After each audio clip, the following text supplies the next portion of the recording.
आज आम past tense रो तृतीय आस्पेक्ट पास्ट परफेक्ट टेन्स विषय पढ़ा। यही गोटे वीडियो माध्यम आम पास्ट परफेक्ट टेन्स रे थिबा पॉजिटिव नेगेटिव और इंटरोगेटिव सेंटेंस गुड़िकर ट्रांसलेशन करवा। आम आगुरी पढ़ी थिले प्रेजेंट परफेक्ट टेन्स रे ओडिया वाक्य शेष इ अच्छी इ अछु इ अछंती इत्यादि रहूतिला। एगुड़िकर ट्रांसलेशन कला बेले आम व्यवहार करूँ यहीपरि वाक्य गुड़िक मु जाई अछि आई हाव गन, से खेली अच्छी ही हाज प्लेड। अर्थात आम प्रेजेंट परफेक्ट टेन्स रे हाज हाव और भर्बर थर्ड फॉर्म को व्यवहार करुले।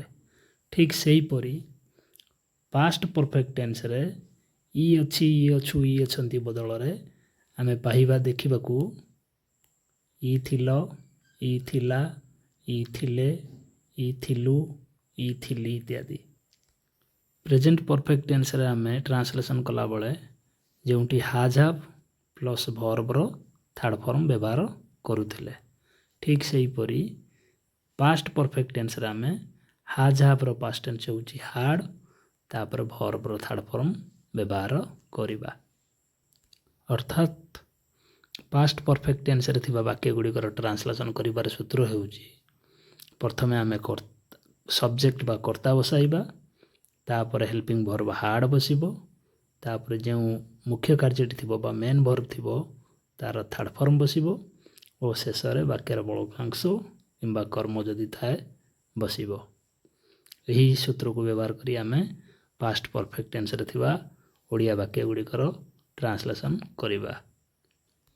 आउ थरे कही रखुची जो ओडिया वाक्य शेष रे इ थिलो इ थिलु इ थिले इ थिला इत्यादि उच्चारण होताए से गुड़िक पास्ट परफेक्ट टेन्स रे बोली आमे जानिबा। और एगुड़िकर ट्रांसलेशन पाई आमे कर्ता सह हाड और तापर भर्बर थर्ड फॉर्म बसाइबा। वर्तमान आमे बहिर उदाहरण गुड़िक देखिबा।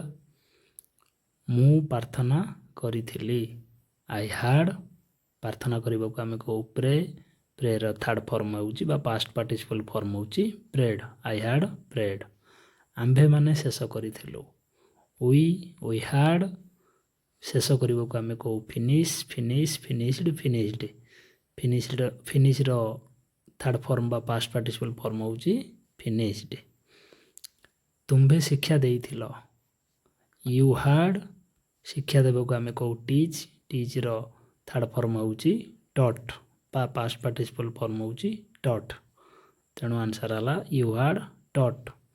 से लिखिथिला ही हाड राइट रोट रिटेन, ही हाड रिटेन। एठार आमे लक्ष्य करिबा कौनसी भी कर्ता पाई आमे हेल्पिंग भर्ब बसाउछु केवल हाड। प्रेजेंट परफेक्ट टेन्स रे आम कते दुईटी ऑप्शन रहउतला केउठी हाज केउठी हाव, किंतु पास्ट परफेक्ट टेन्स रे प्रत्येक कर्ता पाई आमे केवल गोटे रूप बसाइबा हेल्पिंग भर्ब रो सेटा होची हाड। हाज हाव रो पास्ट टेन्स होची हाड। एहा पड़ी जाइथिला it had fall fell fallen, fall रो थर्ड फॉर्म होची फॉलेन, इट हाड फॉलेन। सेमाने काम करिथिले they had work worked worked. तेणु वर्क रा थर्ड फॉर्म होउची वर्कड, दे हाड वर्कड। कृषकटी जमी को हल करिथिला द फार्मर हाड जमी को हल करबा को आमे को प्लाव, प्लाव रो पास्ट फॉर्म होउची प्लाउड, तार पास्ट पार्टिसिपल फॉर्म मध्ये होउची प्लाउड। तेणु the farmer had ploughed the land. घोड़ाटी पड़ियार चारि पाखरे दौड़ी थिला the horse had run ran run, run रो थर्ड फॉर्म होउची run, the horse had run. पड़ियार चारि पाखरे अराउंड द फील्ड बा राउंड द फील्ड। एठार आमे मन रखिबा ପାଷ୍ଟ ପରଫେକ୍ଟ ଟେନ୍ସ କହିଲେ ଅତୀତରେ କୌଣସି ନିର୍ଦ୍ଦିଷ୍ଟ କାର୍ଯ୍ୟଟି ଶେଷ ହୋଇଯାଇଥିଲା ବୋଲି ସୂଚନା ଦିଏ ବା ଅତୀତରେ କୌଣସି କାର୍ଯ୍ୟର ପୂର୍ଣ୍ଣତା ବା ସମ୍ପୂର୍ଣ୍ଣତା ବୁଝାଇବା ପାଇଁ ଆମେ ପାଷ୍ଟ ପରଫେକ୍ଟ ଟେନ୍ସ ବ୍ୟବହାର କରୁ। ଯେମିତିକି ମୁଁ ହସିଥିଲି ଅର୍ଥାତ୍ ହସିବା କାର୍ଯ୍ୟ ସରିଯାଇଥିଲା। ଡାକ୍ତର ଆସିଥିଲେ ଅର୍ଥାତ୍ ଡାକ୍ତର ପହଞ୍ଚି ସାରିଥିଲେ। ସୈନ୍ୟମାନେ ଯୁଦ୍ଧ କରିଥିଲେ ଅର୍ଥାତ୍ ସୈନ୍ୟମାନଙ୍କର ଯୁଦ୍ଧ କରିବା ଶେଷ ହୋଇସାରିଥିଲା। ତେଣୁ ଅତୀତରେ କୌଣସି କାର୍ଯ୍ୟ ଶେଷ ହୋଇସାରିଥିବାର ସୂଚନା ଦେବା ପାଇଁ ଆମେ ପାଷ୍ଟ ପରଫେକ୍ଟ ଟେନ୍ସ ବ୍ୟବହାର କରୁ। ଏବେ ଆମେ ଷ୍ଟ୍ରକ୍ଚରାଲ ଆପ୍ରୋଚ୍ ଟୁ ଟ୍ରାନ୍ସଲେସନ୍ ବହିର ପାଷ୍ଟ ପରଫେକ୍ଟ ଟେନ୍ସର ପଜିଟିଭ୍ ସେଣ୍ଟେନ୍ସ ଗୁଡ଼ିକର ଟ୍ରାନ୍ସଲେସନ୍ କରିବା।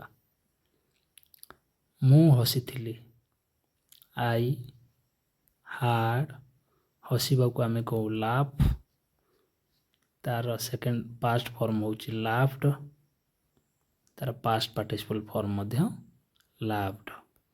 ତେଣୁ ଆମେ ଏଇଟାକୁ ବ୍ୟବହାର କରିବା ହାର୍ଡ଼ ସହିତ। ଆଇ ହାର୍ଡ଼ ଲାଫ୍ଡ, ମୁଁ ହସିଥିଲି, ଆଇ ହାର୍ଡ଼ ଲାଫ୍ଡ। ତୁମେ ଜାଣିଥିଲ, ୟୁ ହାର୍ଡ଼, ଜାଣିବାକୁ ଆମେ କହୁ ନୋ, ତାର ପାଷ୍ଟ ଟେନ୍ସ ହେଉଛି ନ୍ୟୁ, ତାର ପାଷ୍ଟ ପାର୍ଟିସିପଲ୍ ଫର୍ମ ହେଉଛି ନୋନ୍। ଆମେ ଏଇଟାକୁ ବ୍ୟବହାର କରିବା ୟୁ ହାର୍ଡ଼ ନୋନ୍, ତୁମେ ଜାଣିଥିଲ। ଡାକ୍ତର ଆସିଥିଲେ, ଦ ଡକ୍ଟର ହାର୍ଡ଼, ଆସିବାକୁ ଆମେ କହୁ କମ୍, ପାଷ୍ଟ ଟେନ୍ସ ହେଉଛି କେମ୍, ପାଷ୍ଟ ପାର୍ଟିସିପଲ୍ ହେଉଛି କମ୍। ତେଣୁ ଦି ଡକ୍ଟର ହାର୍ଡ଼ କମ୍, ଡାକ୍ତର ଆସିଥିଲେ। ସୈନ୍ୟମାନେ ଯୁଦ୍ଧ କ୍ଷେତ୍ରରେ ଯୁଦ୍ଧ କରିଥିଲେ। ପ୍ରଥମେ ଭାବିବା ସୈନ୍ୟମାନେ ଯୁଦ୍ଧ କରିଥିଲେ। ଦି ସୋଲଜର୍ସ ହାର୍ଡ଼, ଯୁଦ୍ଧ କରିବାକୁ ଆମେ କହୁ ଫାଇଟ୍, ତା ପାଷ୍ଟ ଟେନ୍ସ ହେଉଛି ଫଟ୍, ତା ପାଷ୍ଟ ପାର୍ଟିସିପଲ୍ ହେଉଛି ଫଟ୍। ତେଣୁ ଆନ୍ସର୍ ହେବ ଦି ସୋଲଜର୍ସ ହାର୍ଡ଼ ଫଟ୍, ସୈନ୍ୟମାନେ ଯୁଦ୍ଧ କରିଥିଲେ। ଯୁଦ୍ଧ କ୍ଷେତ୍ରରେ in the battle field, in the battle field. ତେଣୁ ସୈନ୍ୟମାନେ ଯୁଦ୍ଧ କ୍ଷେତ୍ରରେ ଯୁଦ୍ଧ କରିଥିଲେ। The soldiers had fought in the battle field. କବି ଗୋଟିଏ କବିତା ଲେଖିଥିଲେ। କବିକି ଆମେ କହୁ ଦ ପୋଏଟ୍, ପୋଏଟ୍ ମାନେ କବି। ଦ ପୋଏଟ୍ ହାର୍ଡ଼, ଲେଖିବାକୁ ଆମେ କହୁ ରାଇଟ୍, ତା ପାଷ୍ଟ ଟେନ୍ସ ହେଉଛି ରୋଟ୍, ତା ପାଷ୍ଟ ପାର୍ଟିସିପଲ୍ ହେଉଛି written. The poet had written, ଆମେ ସର୍ବଦା ଭର୍ବର ଥାର୍ଡ଼ ଫର୍ମ ବସାଇବା ହାଜ୍ ହାଭ୍ କିମ୍ବା ହାର୍ଡ଼ ସହିତ। ତେଣୁ ଦି ପୋଏଟ୍ ହାର୍ଡ଼ ରିଟେନ୍, କବିତାଟିଏ, a poem, the poet had written a poem. ଆମ୍ଭେମାନେ ଧୀରେ ଧୀରେ ପହଁରିଥିଲୁ। ଆମ୍ଭେମାନେ ପହଁରିଥିଲୁ, ୱି ହାର୍ଡ଼, ପହଁରିବାକୁ ଆମେ କହୁ ସ୍ୱିମ୍, ତା ପାଷ୍ଟ ଟେନ୍ସ ହେଉଛି ସ୍ୱାମ୍, ତା ପାଷ୍ଟ ପାର୍ଟିସିପଲ୍ ଫର୍ମ ହେଉଛି ସମ୍। ଆମେ ଏଇଟାକୁ ବ୍ୟବହାର କରିବା ଆମେ ପହଁରିଥିଲୁ, ୱି ହାର୍ଡ଼ ସମ୍, ଧୀରେ ଧୀରେ slowly, we had sung slowly. ପଥିକମାନେ ଏଠାରେ ବିଶ୍ରାମ ନେଇଥିଲେ। The travellers had rested here, rest rested rested. The travellers had rested here କରିପାରିବା, କିମ୍ବା ଆମେ ରେଷ୍ଟେଡ୍ ବଦଳରେ ଲେଖିପାରିବା the travellers had taken rest here. Here ମାନେ ଏଠାରେ, ଟେକେନ୍ ରେଷ୍ଟ ମାନେ ଯାହା, ରେଷ୍ଟେଡ୍ ମାନେ ସେଇଆ। ଟେକ୍, ଟୁକ୍, ଟେକେନ୍, ଟେକ୍ର ଥାର୍ଡ଼ ଫର୍ମ ହେଉଛି ଟେକେନ୍। ତେଣୁ ଆମେ ଦୁଇ ପ୍ରକାର ଆନ୍ସର୍ କରିପାରିବା। ଦ ଟ୍ରାଭେଲର୍ସ ହାଡ଼ ରେଷ୍ଟେଡ୍ ହିଅର୍ ବା ଦି ଟ୍ରାଭେଲର୍ସ ହାଡ଼ ଟେକେନ୍ ରେଷ୍ଟ ହିଅର୍। ବ୍ୟବସାୟୀମାନେ ଦରିଦ୍ର ଲୋକମାନଙ୍କୁ ସାହାଯ୍ୟ କରିଥିଲେ। ପ୍ରଥମେ ଭାବିବା ବ୍ୟବସାୟୀମାନେ ସାହାଯ୍ୟ କରିଥିଲେ। ଦ ବିଜନେସ୍ ମେନ୍, ମ୍ୟାନ୍ର ପ୍ଲୁରାଲ୍ ମେନ୍। ଦ ବିଜନେସ୍ ମେନ୍ ହାଡ଼ ହେଲ୍ପଡ୍। ଦ ବିଜନେସ୍ ମେନ୍ ହାଡ଼ ହେଲ୍ପଡ୍ କାହାକୁ? ଦରିଦ୍ର ଲୋକମାନଙ୍କୁ। ଦ ପୋର୍ ମାନେ ବୁଝେଇବ ଦରିଦ୍ର ଲୋକମାନେ। ତେଣୁ ଦି ବିଜନେସ୍ ମେନ୍ ହାଡ଼ ହେଲ୍ପଡ୍ ଦି ପୋର୍। ଏହାର ଅର୍ଥ ହେଲା ବ୍ୟବସାୟୀମାନେ ଦରିଦ୍ର ଲୋକମାନଙ୍କୁ ସାହାଯ୍ୟ କରିଥିଲେ। ଦ ପୋର୍ ଲେଖିବା ମାତ୍ରେ ହିଁ ଆମେ ସମସ୍ତ ଦରିଦ୍ର ଲୋକମାନଙ୍କୁ ବୁଝିବା। ସେ ଶୀଘ୍ର ଶୀଘ୍ର ବହିଟିକୁ ପଢ଼ିଥିଲେ। ସେ ପଢ଼ିଥିଲେ। ହି ହାଡ଼ ରେଡ୍। ହି ହାଡ଼ ରେଡ୍ ସେ ପଢ଼ିଥିଲେ ବହିଟିକୁ। ଦ ବୁକ୍, ହି ହାଡ଼ ରେଡ୍ ଦି ବୁକ୍। ତାପରେ ଆମେ ବସାଇବା ଶୀଘ୍ର ଶୀଘ୍ର ବା କୁଇକଲି। ହି ହାଡ଼ ରେଡ୍ ଦି ବୁକ୍ କୁଇକଲି। ଏବେ ଆମେ ପାଷ୍ଟ ପରଫେକ୍ଟ ଟେନ୍ସରେ ଥିବା ନାସ୍ତି ସୂଚକ ବାକ୍ୟ ଗୁଡ଼ିକର ଟ୍ରାନ୍ସଲେସନ୍ କରିବା। ତାର ପଜିଟିଭ୍ ସେଣ୍ଟେନ୍ସ ଗୁଡ଼ିକୁ ଯେପରି ଆମେ ଟ୍ରାନ୍ସଲେସନ୍ କରୁଥିଲେ ଠିକ୍ ସେହିପରି ଟ୍ରାନ୍ସଲେସନ୍ ହେବ। ହାର୍ଡ଼ ପରେ କେବଳ ଆମେ ନଟ୍ ବସାଇ ଦେଲେ ତାର ନେଗେଟିଭ୍ ବାକ୍ୟ ହୋଇଯିବ। ଉଦାହରଣ ଦେଖିବା। ମୁଁ ଆରମ୍ଭ କରିନଥିଲି। ପ୍ରଥମେ ଭାବିବା ମୁଁ ଆରମ୍ଭ କରିଥିଲି। ଆଇ ହାଡ଼ ବିଗାନ୍, ତାର ଥାର୍ଡ଼ ଫର୍ମ ହେଉଛି ବିଗନ୍। ଆଇ ହାଡ଼ ବିଗନ୍।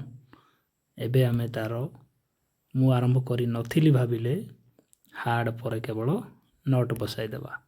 ତେଣୁ ଆନ୍ସର୍ ହେଲା ଆଇ ହାଡ଼ ନଟ୍ ବିଗନ୍।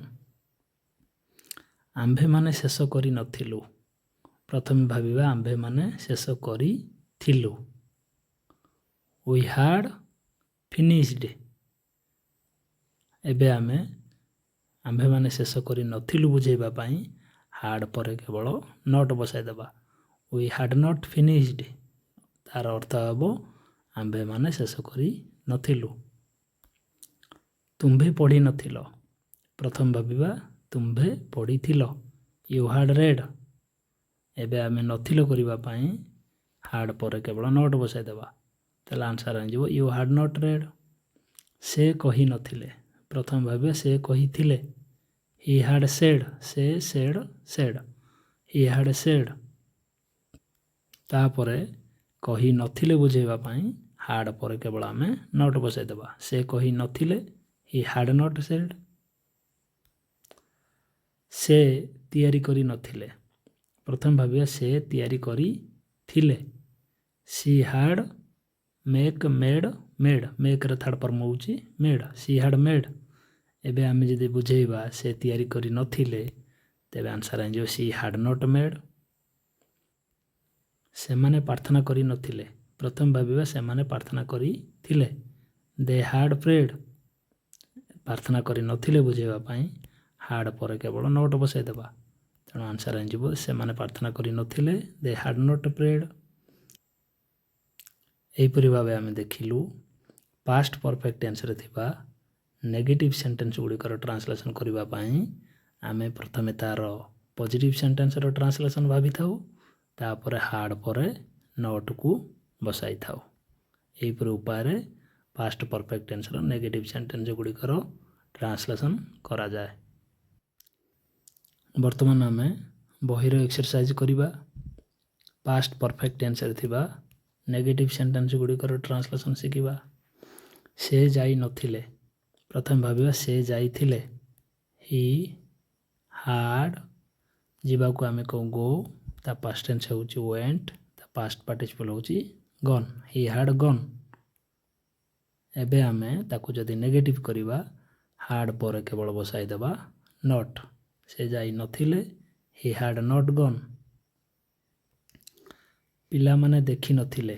ପ୍ରଥମେ ଭାବିବା ପିଲାମାନେ ଦେଖିଥିଲେ।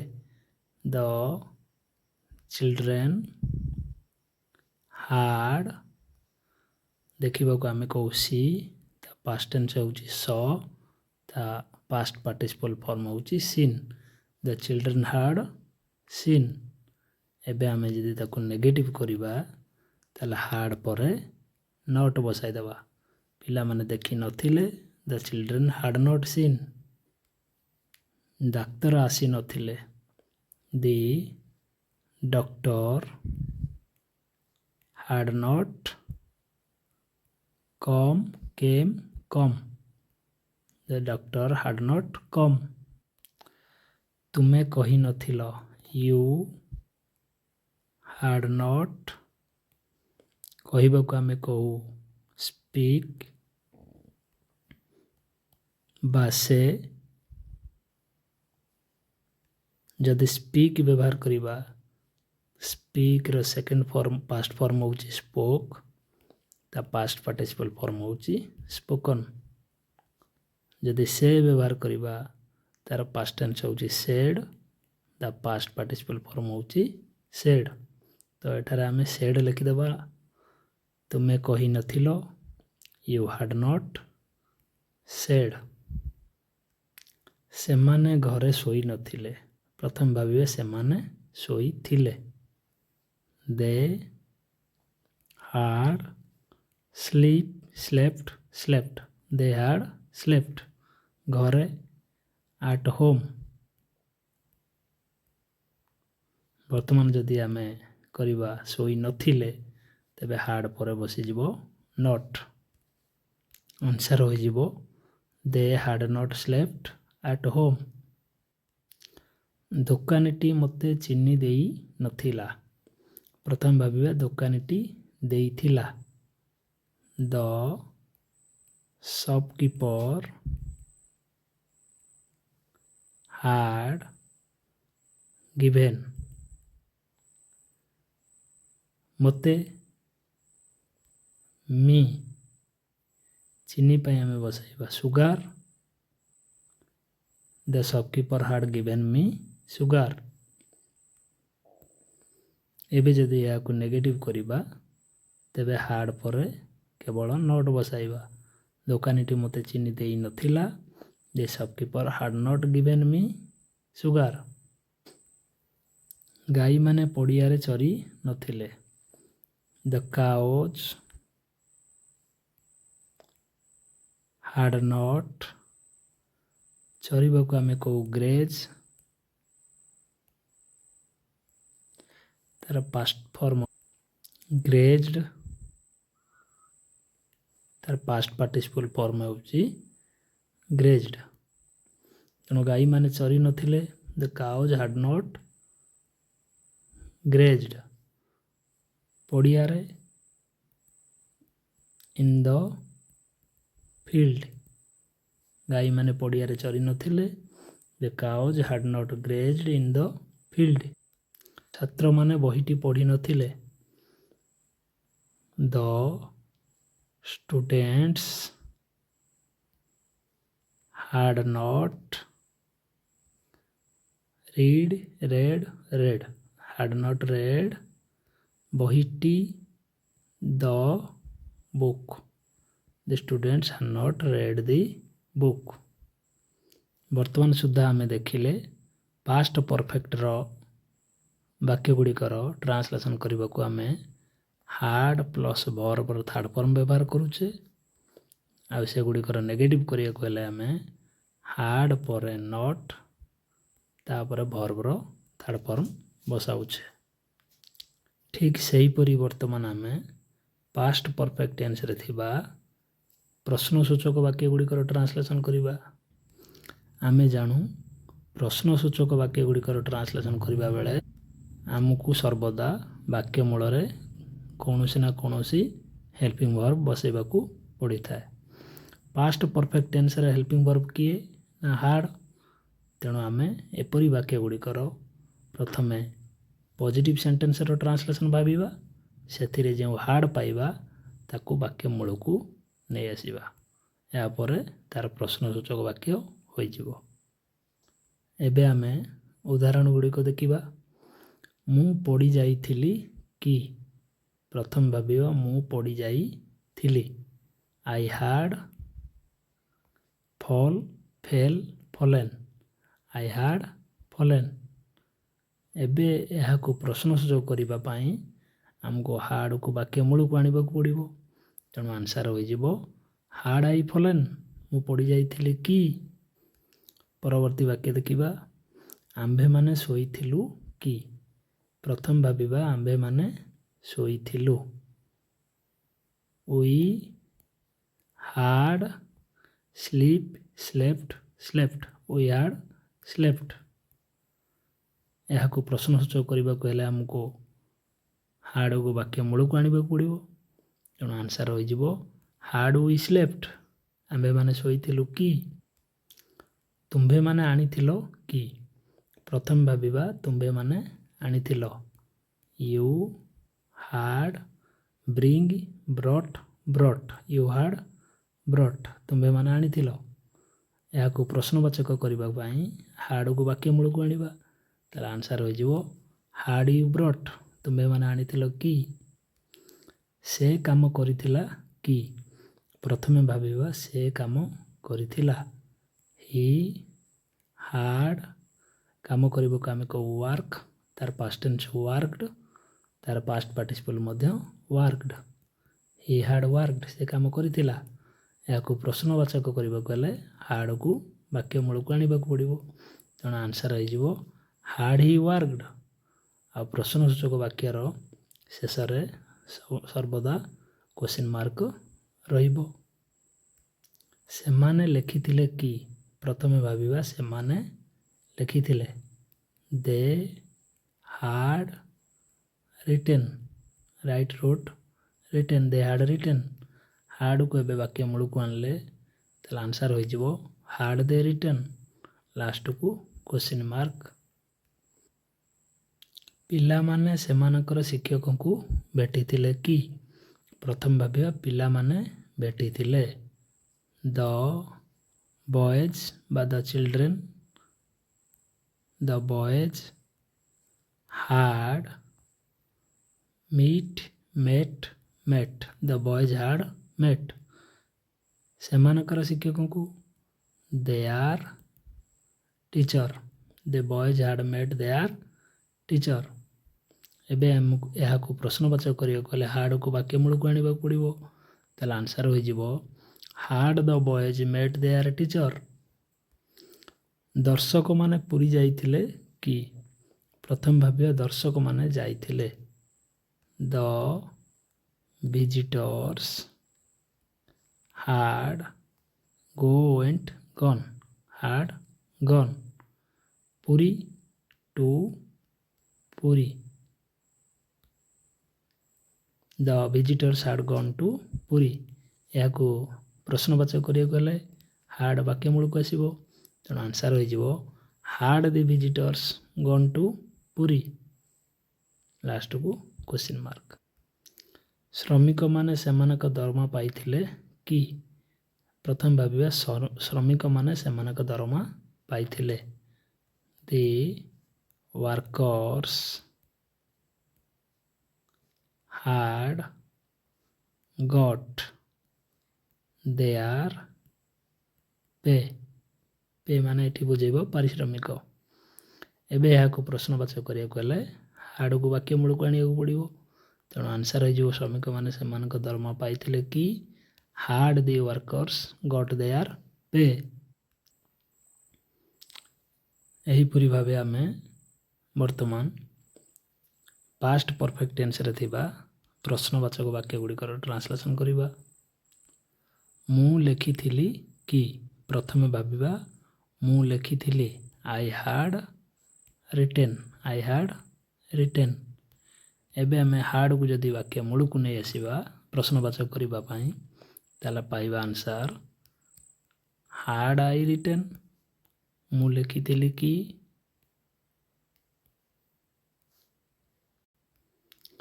ସେ ଘରେ ପଢ଼ିଥିଲେ କି। ପ୍ରଥମେ ଭାବିବା ସେ ପଢ଼ିଥିଲେ। ହି ହାର୍ଡ଼ ରେଡ୍ ବା ଷ୍ଟଡିଡ୍, ହି ହାର୍ଡ଼ ରେଡ୍। ଘରେ at home, he had read at home. ଏହାକୁ ଯଦି ଆମେ ପ୍ରଶ୍ନବାଚକ କରିବା ହାର୍ଡ଼ ବାକ୍ୟ ମୂଳକୁ ଆସିଯିବ। ସେ ଘରେ ପଢ଼ିଥିଲେ କି ହାର୍ଡ଼ ହି ରେଡ୍ ବା ଷ୍ଟଡିଡ୍ ଆଟ୍ ହୋମ୍। ଲାଷ୍ଟକୁ କ୍ୱେଶ୍ଚିନ୍ ମାର୍କ। ତୁମେ କଟକ ଯାଇଥିଲ କି? ପ୍ରଥମ ଭାବିବା ତୁମେ ଯାଇଥିଲ। You had gone. You had gone Cuttack. To Cuttack.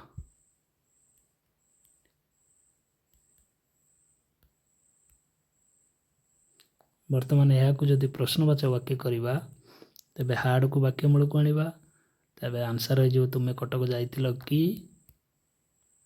Hard you gone to Cuttack. ଶେଷରେ ପ୍ରଶ୍ନବାଚକ ଚିହ୍ନ। ସେ ଗଛ ତଳେ ଶୋଇଥିଲେ କି? ପ୍ରଥମ ଭାବିବା ସେ ଶୋଇଥିଲେ। He had slept. He had slept. ଗଛ ତଳେ। Under the tree. He had slept under the tree. ଏହାକୁ ପ୍ରଶ୍ନବାଚକ କରିବାକୁ ହେଲେ ହାର୍ଡ଼କୁ ବାକ୍ୟ ମୂଳକୁ ଆଣିବାକୁ ପଡ଼ିବ। ତେଣୁ ଆନ୍ସର୍ ହୋଇଯିବ had he slept under the tree. ଲାଷ୍ଟକୁ ପ୍ରଶ୍ନବାଚକ ଚିହ୍ନ। ଚୌକିଦାର ଚୋରକୁ ଧରିଥିଲେ କି? ପ୍ରଥମ ଭାବିବା ଚୌକିଦାର ଚୋରଟିକୁ ଧରିଥିଲେ। ଦ ୱାଚମ୍ୟାନ୍ ହାର୍ଡ଼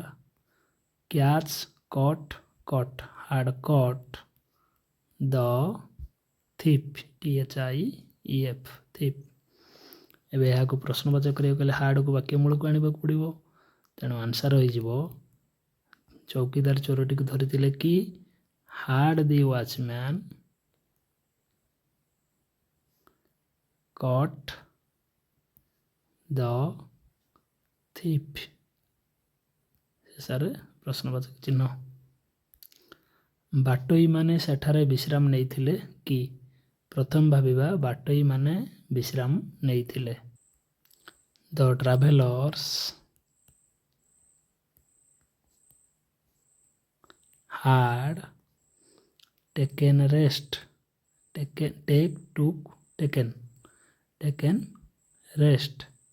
ସେଠାରେ ଦେୟାର। THERE।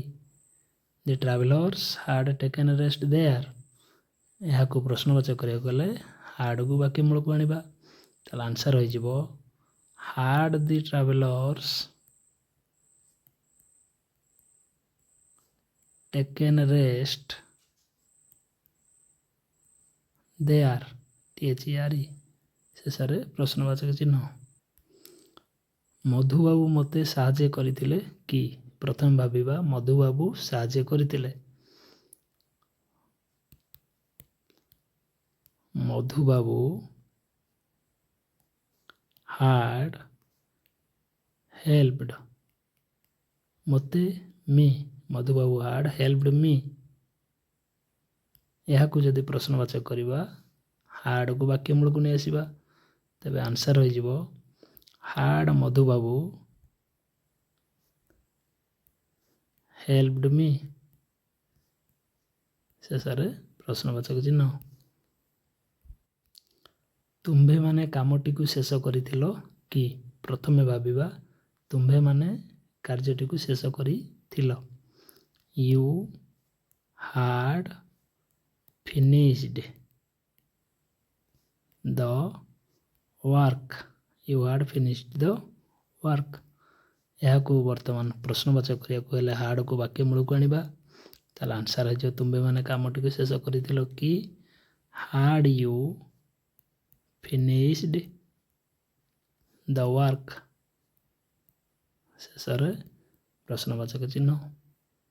ଏହିପରି ଭାବେ ଆଜି ଆମେ ପଢ଼ିଲେ ଯେଉଁ ଓଡ଼ିଆ ବାକ୍ୟ ଶେଷରେ ଇ ଥିଲୁ, ଇ ଥିଲେ, ଇ ଥିଲ, ଇ ଥିଲା ଇତ୍ୟାଦି ଉଚ୍ଚାରଣ ହେଉଥାଏ ତାହା ପାଷ୍ଟ ପରଫେକ୍ଟ ଟେନ୍ସର ବାକ୍ୟ ଗୁଡ଼ିକ ବୋଲି ଚିହ୍ନିବା।